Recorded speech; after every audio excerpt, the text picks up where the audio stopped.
Hello students, myself Dr. Yashraj परदेशी from Academy of Biology. Last lecture में हमने पढ़ा था about some parts of prokaryotic cell. हमने डायग्राम देखा था, फिर हमने देखा था सेल एनवलप और उसके दो modification, that is mesosomes and chromatophores. आज हम बाकी के मॉडिफिकेशंस पढ़ेंगे. तो पहले हम पढ़ते हैं अबाउट फ्लैजेला.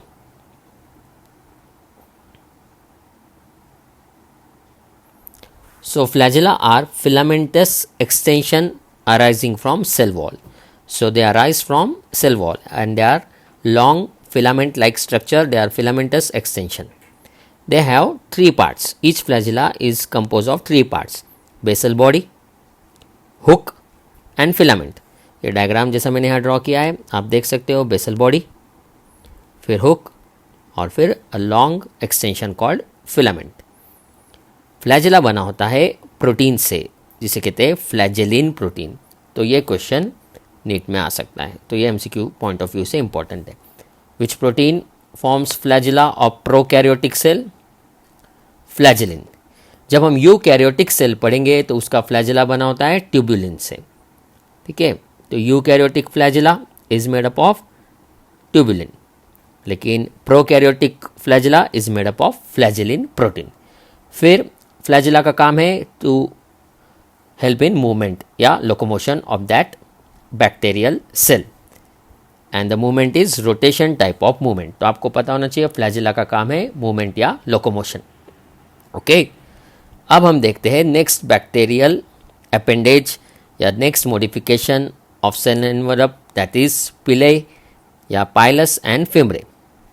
तो इन दोनों में कॉमन पॉइंट क्या है? These are bacterial appendage. They have no role in movement. तो ये मूवमेंट में मदद नहीं करते, ये दूसरे फंक्शंस करते हैं, पाइलस और फिमरे. अभी हम डायग्राम के मदद से पाइलस और फिमरे को पढ़ लेते हैं. तो डायग्राम में आप देख सकते हो pilus, they are longer and broader as compare to fimbriae which are short and narrow. ठीक है, तो pilus is longer and broader and fimbriae is short and narrow, जो लास्ट लेक्चर में भी हमने पढ़ा था. ठीक है, तो ये लेक्चर बेटा पिछले लेक्चर पे डिपेंड है. तो जो स्टूडेंट्स ने पिछला लेक्चर नहीं देखा है, मतलब पार्ट 2 लेक्चर 2 नहीं देखा है, पहले आप वो देख लो और फिर आपको ये लेक्चर समझेगा. ठीक है, so this is our lecture number 3 of cell the unit of life. तो ये इसमें के बहुत सारे पार्ट्स पिछले लेक्चर पर डिपेंड है. ठीक है, अब हम डिटेल में पढ़ते हैं about pilus and fimbriae. These are bacterial appendage. Appendage मतलब bacterial part. They are rise from the cell wall. पहले हम पढ़ेंगे about pili. They are present in only gram negative bacteria. तो कल जैसा हमने बैक्टीरिया देखा था, तो ग्राम नेगेटिव बैक्टीरिया में प्रेजेंट रहता है pili. They are about 1 to 4 per cell. They are longer, broader and tubular, मतलब वो ट्यूब जैसे रहते हैं. And they are made up of protein pyelin. They are made up of protein pyelin. उनका function है conjugation. अब बेटा conjugation हम पढ़ेंगे स्टैंडर्ड 12th में. What is conjugation? It is a method of DNA transfer from one bacteria to another. ऐसे various methods रहते हैं जैसे कॉन्जुगेशन, फिर transformation. These are the methods of DNA transfer. एक बैक्टीरिया से दूसरे बैक्टीरिया में डीएनए जाने का वो एक मेथड है कॉन्जुगेशन. तो पिलाए कॉन्जुगेशन के लिए हेल्प करता है. आप क्या याद रखोगे? पी फॉर पिलाए और सी फॉर कॉन्जुगेशन. अभी के लिए आपको सिर्फ इतना याद रखना है, पिलाए helps in conjugation. And what is conjugation? सिर्फ आपको मैं आपके नॉलेज के लिए बता रहा हूँ, ये हमें 12th में पढ़ना है. Conjugation is method of DNA transfer in bacteria. फिर ये जो पिलाए रहता है उसका फॉर्मेशन एक प्लाज्मिड के वजह से होता है, और उस प्लाज्मिड को बोलते हैं F plasmid. Okay, F plasmid, F fertility. तो ये भी 12th का पार्ट है. अभी के लिए आप सिर्फ याद रखो, एफ प्लाज्मिड हेल्प्स इन या controls its formation, helps in formation of pili या कंट्रोल फॉर्मेशन ऑफ पिलाए. ठीक है, I will revise one more time. Pili are present in only gram negative bacteria. They are about 1 to 4 per cell. They are longer, broader, tubular. made up of pillin protein, helps in conjugation, and F plasmid control their formation. तो ये हमने पढ़ा about पिलाई. अब हम पढ़ेंगे about फिमरे. तो आप देख सकते हो fimbriae they are present in both gram positive and gram negative bacteria. Fimbriae are about 300 to 400 per cell. They are shorter और नैरो, मतलब इनका नंबर बहुत रहता है. पिलाई हमने देखा 1 to 4 per cell था, लेकिन fimbriae they are 300 to 400 per cell. They help in adhesion. What is adhesion? Adhesion मतलब अटैचमेंट. बैक्टीरिया रॉक्स को, सॉइल में सैंड को, फिर होस्ट टिश्यू को किसके मदद से अटैच होते हैं? With the help of fimbriae. तो अगर आपको नीट में सवाल आता है which of the following helps in attachment of bacteria to rocks and host tissue, और ऑप्शन में देते हैं फ्लैजेला, पिलाई और फिमरे, तो आप टिक करोगे fimbriae. They are bristle like solid structure. आपने देखा pilus was like tube, pili were like tube, they were elongated tube like structure, लेकिन फिमरे है solid, short, narrow, bristle like structure. और उसका फॉर्मेशन कंट्रोल करता है nucleoid gene. ठीक है, तो न्यूक्लियोइड जीन मतलब ये समझो प्रोकैरियोटिक सेल है, तो इसके बीच जो न्यूक्लियोइड रहता है उसमें का जो जीन रहता है वो फिमरे बनाने में मदद करता है. ठीक है, तो ये तो बहुत ही डिटेल वाला पॉइंट है, इसे सिर्फ आपको पढ़ के याद रखना है क्या वो न्यूक्लियोइड जीन नाम का जीन फिमरे का फॉर्मेशन कंट्रोल करता है या फिमरे के फॉर्मेशन में हेल्प करता है. तो हमने अभी आज के लेक्चर में 3 बैक्टीरियल अपेंडेजेस पढ़े बेटा.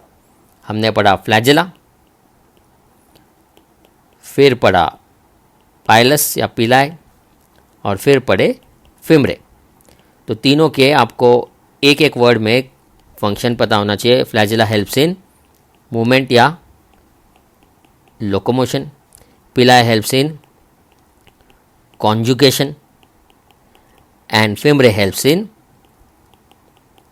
अटैचमेंट. ठीक है, तो ये इंपॉर्टेंट है एग्जाम पॉइंट ऑफ व्यू से, और डिटेल पॉइंट्स सब हमने इस वीडियो के ज़रिए आपको सिखा दिए. तो आप इसको प्रॉपरली नोट डाउन कर लेना. ठीक है, आपके नोटबुक में आपका बायोलॉजी का एक सेपरेट नोटबुक बनाना, उसमें प्रॉपरली इंडेक्स बनाना और उसमें प्रॉपरली ये सब पॉइंट्स नोट डाउन कर लेना. अभी हम पढ़ते हैं next part, that is protein factories. क्यों इन्हें प्रोटीन फैक्ट्रीज कहा जाता है?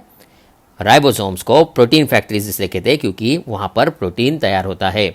ठीक है, तो ये प्रोकैरियोटिक सेल में भी रहते हैं और यूकैरियोटिक सेल में भी. They are also called as protein factories और Palade particles because they were discovered by the scientist George पैलेडे.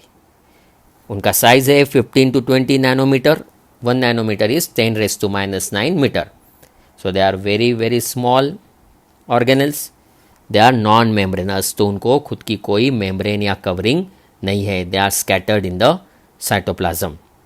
इसके वजह से साइटोप्लाज्म ग्रैन्युलर हो जाता है प्रोकैरियोटिक सेल का. So ribosomes are non membranous structures which lie freely in the cytoplasm. They help in protein synthesis. Protein synthesis को कहते हैं ट्रांसलेशन. मतलब जो mRNA में जो इन्फॉर्मेशन होती है, mRNA मतलब मैसेंजर RNA, आगे मैं आपको बताऊंगा, उससे प्रोटीन बनता है और उस प्रोसेस को कहते हैं ट्रांसलेशन. तो ribosomes are 70S in prokaryotes. अभी S इज स्वेडबर्ग यूनिट. तो राइबोसोम का जो साइज रहता है, जो मास रहता है, वो डिटरमाइन करने के लिए ये मैकेनिज्म है. आपको सिर्फ पता होना चाहिए prokaryotic ribosomes are 70S type. What is S? Swedberg unit. It is sedimentation coefficient. It is in relation with mass, density and shape of ribosome.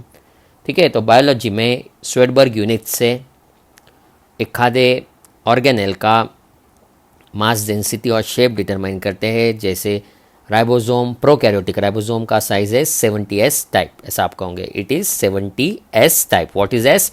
Svedberg unit. Sedimentation coefficient, it is in relation with mass, density and shape.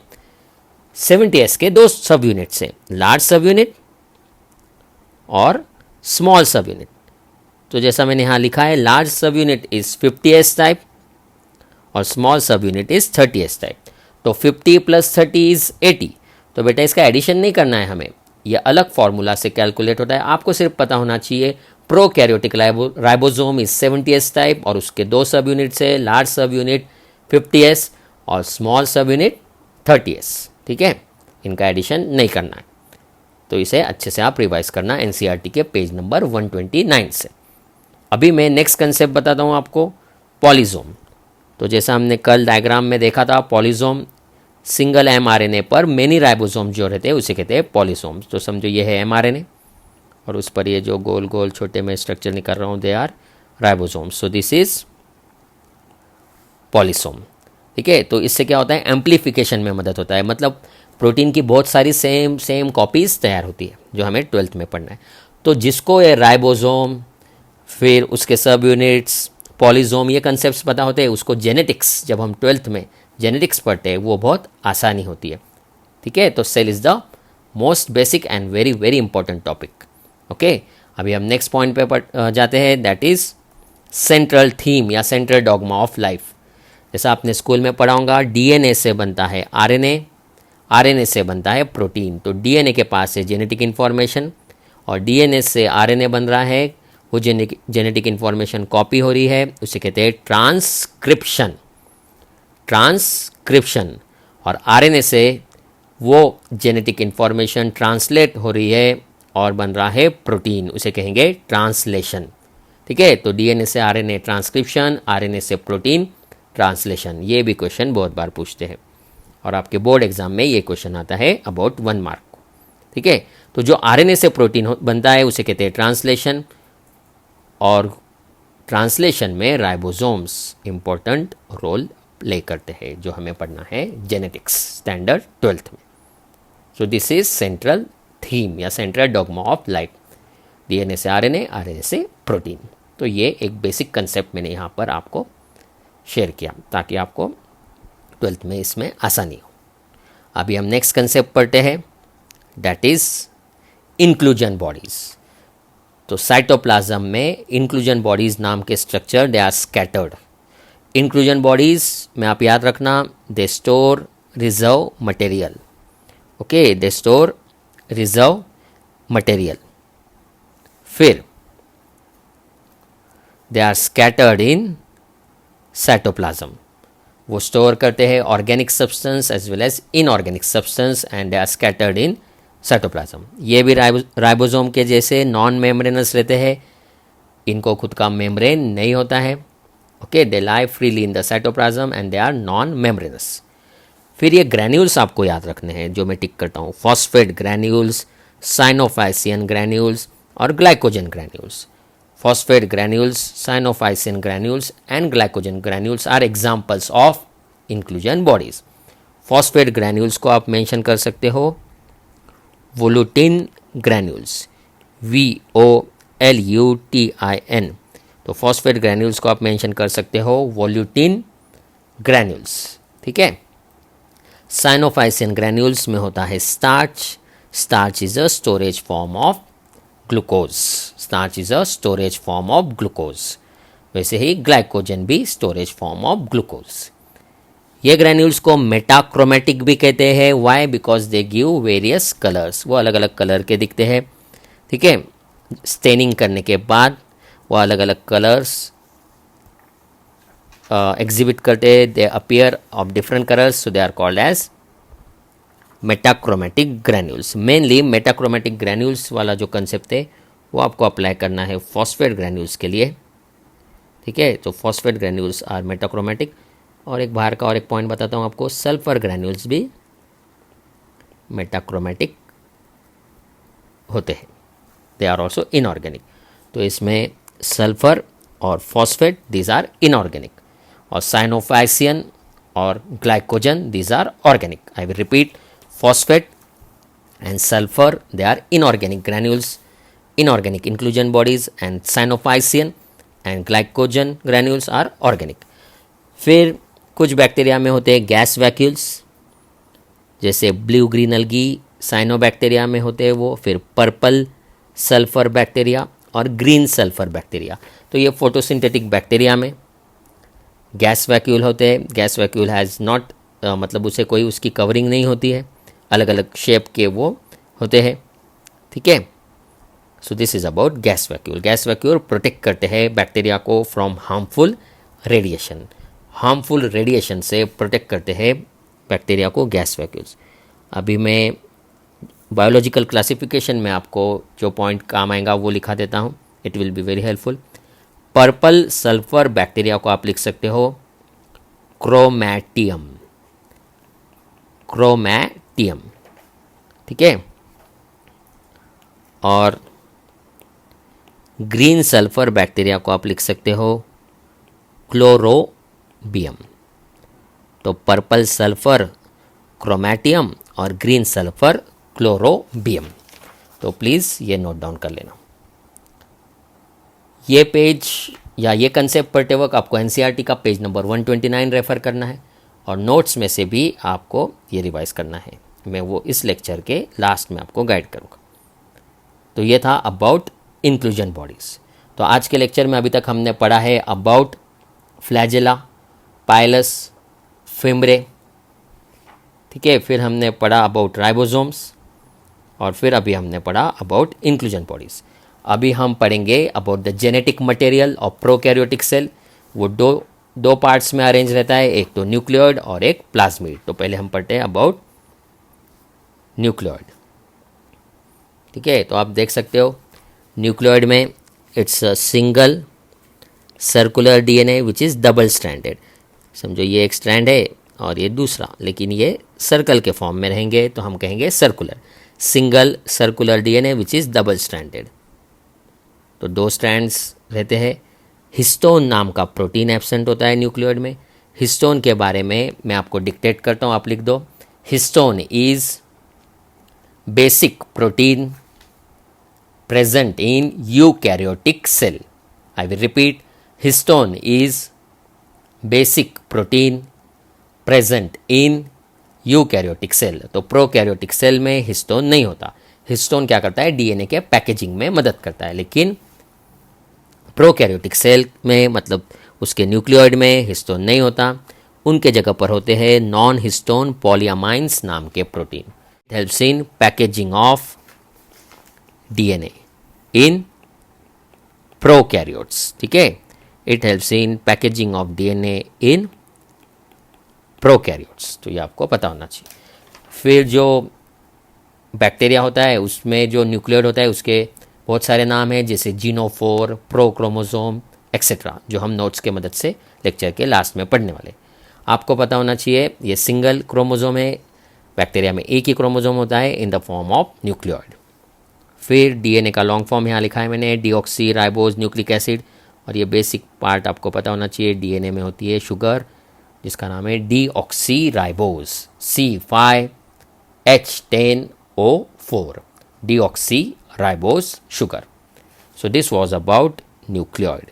अभी हम last part पढ़ेंगे, that is plasmid. तो जैसा nucleoid में DNA होता है वैसा plasmids में भी डीएनए होता है। Plasmids are self replicating extra chromosomal segments of DNA. They are also double stranded DNA, मतलब ये एक स्ट्रैंड ये दूसरा। They are naked and they are circular, they lie freely in the cytoplasm. I will repeat, ये definition board exam के लिए बहुत important है, 12th में भी ये आता है। बेटा ये लेसन में का पूरा पार्ट 12th में आता ही है, ऐसा आप समझ लो, ठीक है। इसलिए मैं बार बार कह रहा हूँ ये 12th में बहुत इंपॉर्टेंट है। So plasmids are self replicating extra chromosomal segments of DNA. They are double stranded DNA, they are naked and circular, they lie in the cytoplasm of the prokaryotic cell, ठीक है। तो जैसा हमने last lecture में diagram की मदद से जो पर्पल कलर के स्ट्रक्चर्स बताए थे, सो दे वेर प्लाज्मिड्स। तो प्लाज्मिड्स को आप उस डायग्राम से वापस एक बार देख सकते हो। अभी हम उसके फंक्शंस देखते हैं।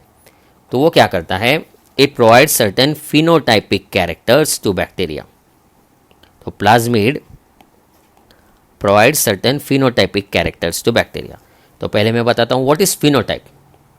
फिनोटाइप मतलब एक्सटर्नल अपीयरेंस, या जो भी प्रॉपर्टी या कैरेक्टर अपीयर होता है that is called as phenotype. जैसे आपने स्कूल में पढ़ा होगा जीनोटाइप और फिनोटाइप।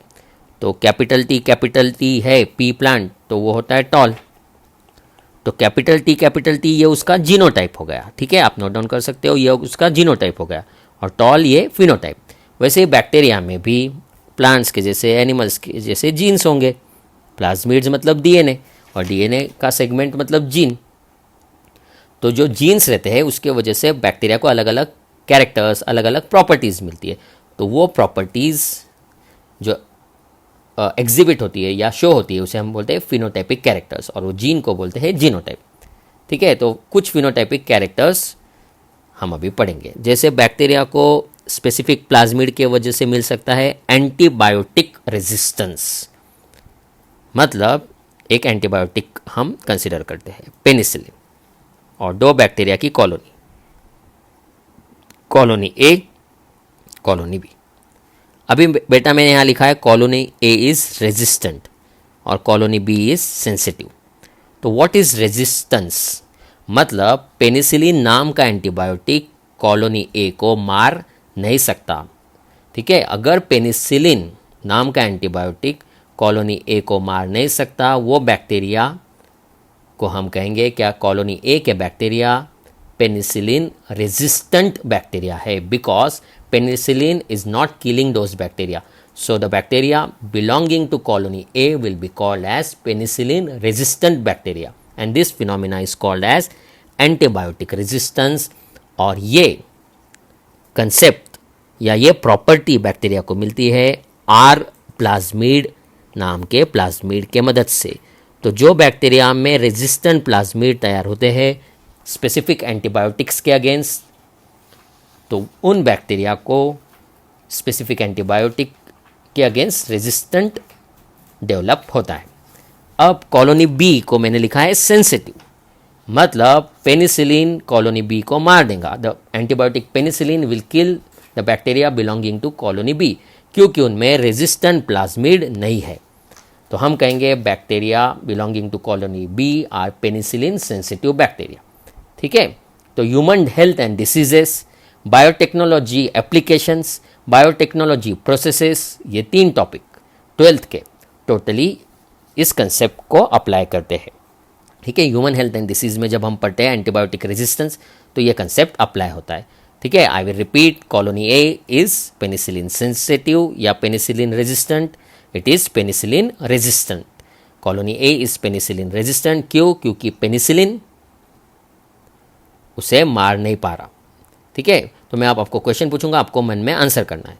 जो बैक्टीरिया की कॉलोनी को एंटीबायोटिक मार देता है या the antibiotic kills the bacterial colony, उस कॉलोनी को आप क्या कहोगे, रेजिस्टेंट कॉलोनी या सेंसिटिव कॉलोनी?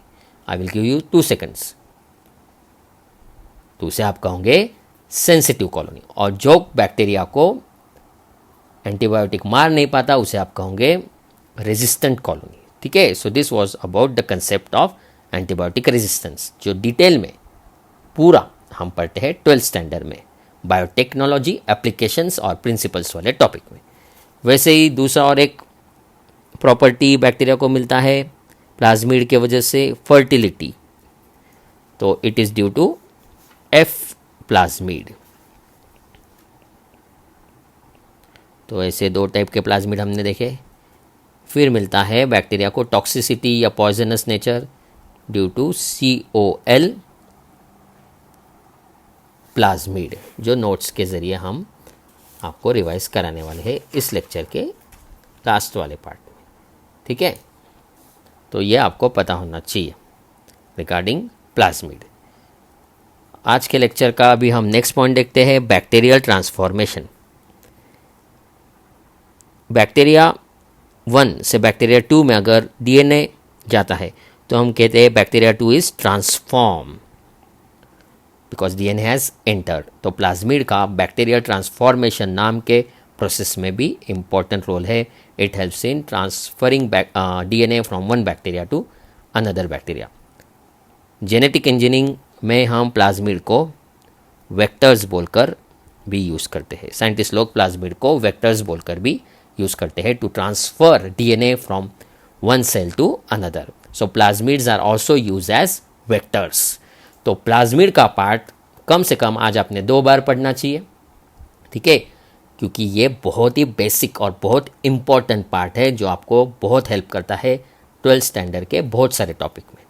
ठीक है, द कंसेप्ट ऑफ प्लाज्मिड्स। अभी हम नोट्स के ज़रिए कुछ पॉइंट्स रिवाइज करेंगे। तो नोट्स के पेज नंबर 1 पर सेल एनवलप जो हमने कल पढ़ा था वो आप रिवाइज कर सकते हो घर पे। पेज नंबर 2 पर पॉइंट नंबर 11, 12 ये हमने पढ़ चुके हैं। 13 आज जो हमने पढ़ा फ्लैजेलम वो आप रिवाइज कर सकते हो। देखो मुझे आपको ये पॉइंट बताना था, न्यूक्लियोइड और prokaryotic cell is also known as genophore, chromonema, prochromosome. ठीक है, तो ये पॉइंट आप न्यूक्लियोइड में ऐड कर सकते हो। तो आपको ये जो नोट्स है इसमें कुछ एक्स्ट्रा पॉइंट्स में जो है वो आपको मैं बता रहा हूँ ताकि आप नोट डाउन कर सकते हो।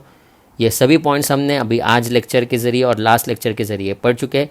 यहाँ पर हम सिर्फ आपको गाइड कर रहे हैं कि या नोट्स में से आपको कैसा रिवाइज करना है। तो मैं अभी आपको एक चीज़ बताता हूँ। समझो आप पढ़ रहे हो ग्राम स्टेनिंग, तो ग्राम स्टेनिंग आप पढ़ रहे हो with the help of video lecture, साथ ही साथ आपको नोट्स भी रेफ़र करना है, साथ ही साथ एनसीईआरटी भी रेफ़र करना है। तो ऐसे 2, 3, 4 चीज़ें आपको साथ में रेफ़र करना है और बाद में आगे चल के आपको एमसीक्यू बुक भी साथ में रेफ़र करना है।